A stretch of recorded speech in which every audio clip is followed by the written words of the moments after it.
Bismillahirrahmanirrahim. Assalamu alaikum first year. I hope you all are fine. Students, by the grace of Allah, we have completed first chapter of our book and today we will discuss about the exercise. तो बच्चों आज हम लोगों ने इसकी exercise discuss करनी है। इसके अंदर कुछ चीज़ें ऐसी हैं जो आप खुद से सॉल्व करेंगे। I will guide you only and you have to solve it by yourself. Okay. Firstly, move to the MCQs. The first MCQs is isotopes differ in properties which depend upon mass, arrangement of electrons in orbitals, chemical properties, the extent to which they may be affected in electromagnetic field. तो इसका answer है properties which depend upon mass because isotope have same atomic number but different mass number. क्योंकि उनका mass number different होता है इसलिए वो उन प्रॉपर्टीज़ में डिफ़र करते हैं जो कि मास पर डिपेंड करती हैं। Select the most suitable answer from the given ones in each question. हर क्वेश्चन के अंदर आपने मोस्ट सूटेबल इनमें से फाइंड आउट करना है। Isotope with even atomic masses are comparatively abundant. Isotope with odd atomic masses are comparatively abundant. Isotope with even atomic masses and even atomic number are comparatively abundant. Isotope with even atomic masses and odd atomic number are comparatively abundant. इसमें से C option ठीक है।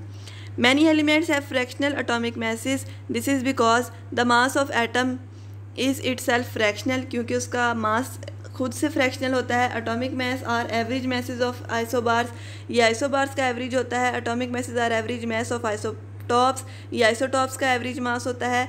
Atomic masses are average mass of isotopes proportional to their relative abundance.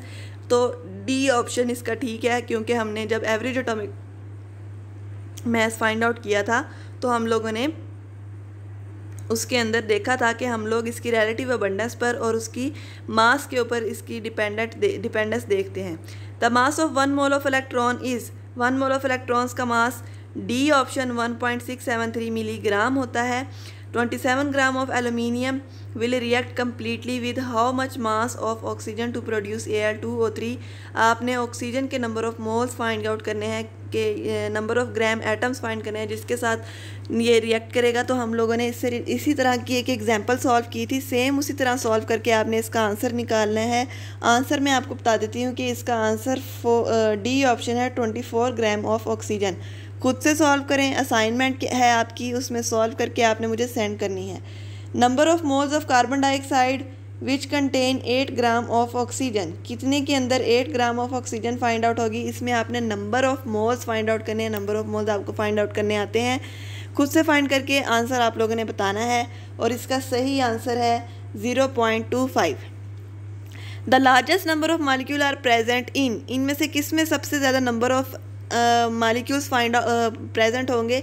तो आप इन सब के number of molecules find out कर लें और वो भी आपको निकालने आते हैं। नंबर ऑफ मालिक्यूल्स कैसे फाइंड आउट करते हैं, नंबर ऑफ मोल्स को एवोगैड्रो नंबर के साथ मल्टीप्लाई करें तो नंबर ऑफ मालिक्यूल्स आ जाएंगे। तो आप लोगों ने ये खुद से सॉल्व करना है और जिसके अंदर सबसे ज़्यादा नंबर ऑफ मालिक्यूल्स आएंगे वो आप लोगों ने सही आंसर के तौर पर चूज़ करना है। और खुद से फाइंड आउट करने पर आपका आंसर ए आना चाहिए, that is 3.6 gram of water. ठीक है। 1 mole of SO2 contain, SO2 के 1 मोल के अंदर कितने क्या प्रेजेंट होगा। तो आपने बताना है 6.02 इंटू 10 की power 23 atoms of oxygen, 6.02 into 10 की power 23 atoms of sulphur, 18.1 into 10 की power 23 molecules of sulphur dioxide and 4 gram atoms of sulphur dioxide.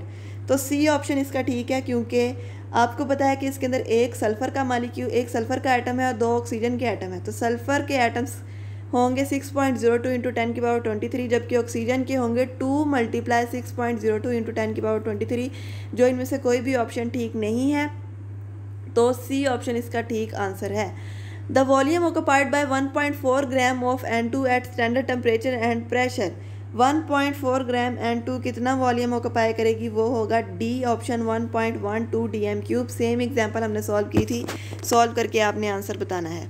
A limited reactant is the one which is taken in less quantity in grams as compared to the other reactant, is taken in less quantity in volume as compared to the other reactant, give maximum amount of product which is required, give minimum amount of product under consideration।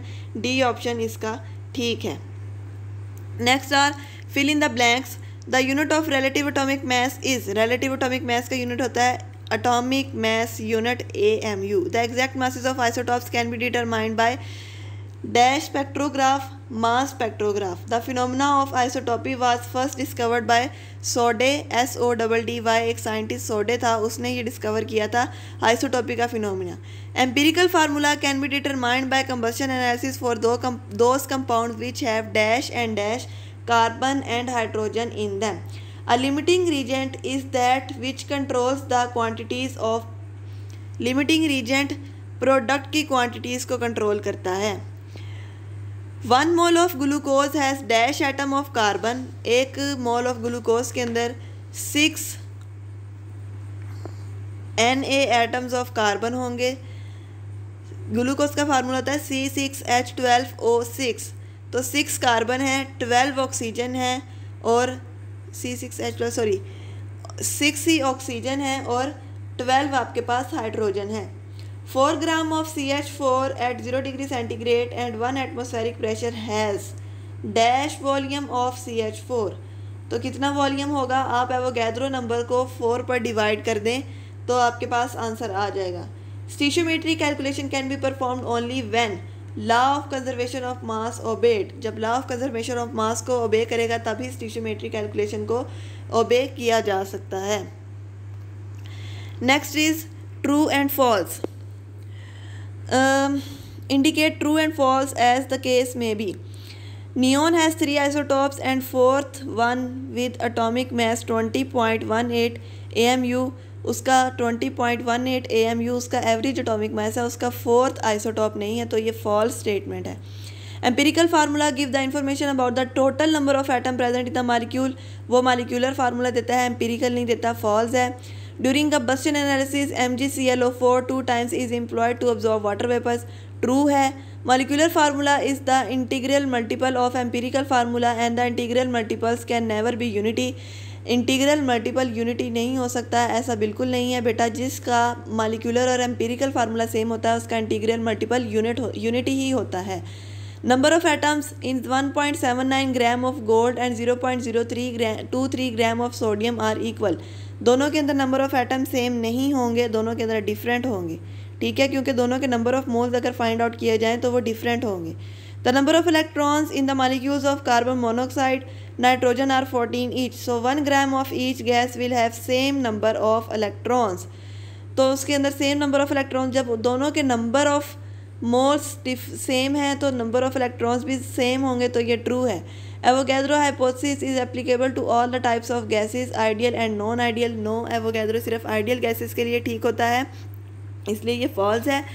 उसके बाद actual yield of chemical reaction में be greater than the theoretical yield. वो हमेशा कम होती है या उसके बराबर होती है, उससे ज़्यादा नहीं हो सकती, इसलिए ये भी फॉल्स है.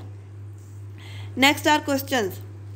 What are ions, under what conditions are they produce. Ions क्या होते हैं, किस तरह प्रोड्यूस होते हैं, पता है आपको, इसका आंसर बताना है. व्हाट आर आइसोटॉप्स, आइसोटॉप्स किसे कहते हैं. How do you distribute the fractional atomic message of element from the relative atomic abundance.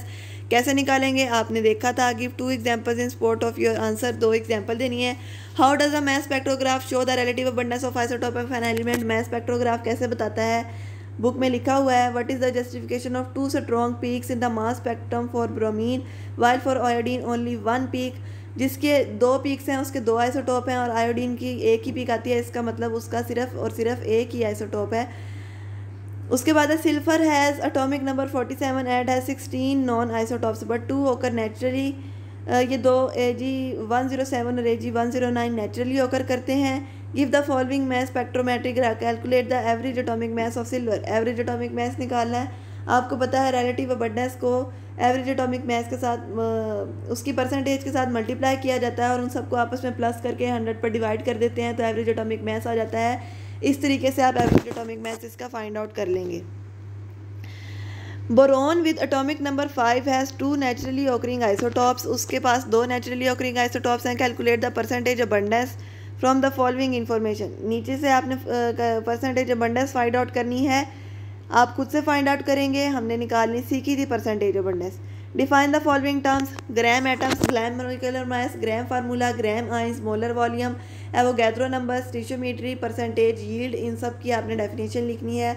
और जो कुछ मैंने आपको खुद से सॉल्व करने का कहा है वो आप लोगों ने खुद से सॉल्व करके असाइनमेंट मुझे सबमिट करवानी है। इससे नेक्स्ट भी क्वेश्चन है बेटा, उनके लिए आपको नोट्स प्रोवाइड किए जाएंगे जब आप कॉलेज के अंदर रेगुलर क्लासेस में आएंगे, क्योंकि वो एक एक क्वेश्चन समझाना है, एक एक क्वेश्चन सॉल्व करके दिखाना है, तो उसके लिए बहुत लंबा टाइम चाहिए था। तो मैंने बेहतर यही समझा कि आपके लिए नोट्स तैयार कर दूं। आपके पास नोट्स होंगे, मैं उनको ब्रीफ कर दूंगी, तो टाइम हमारा बच जाएगा और आपको भी पढ़ने में आसानी होगी, क्योंकि वो नोट्स तैयार करने में आपका भी टाइम कंज्यूम होना था, तो वो टाइम मैंने ही कंज्यूम कर लिया है। आपको नोट्स प्रोवाइड कर दिए जाएंगे अगले क्वेश्चन के लिए। अल्लाह ताला आपको अपने हिफ्ज़-ओ-ईमान में रखे। उम्मीद है आपको समझ आई होगी। अल्लाह हाफ़िज़।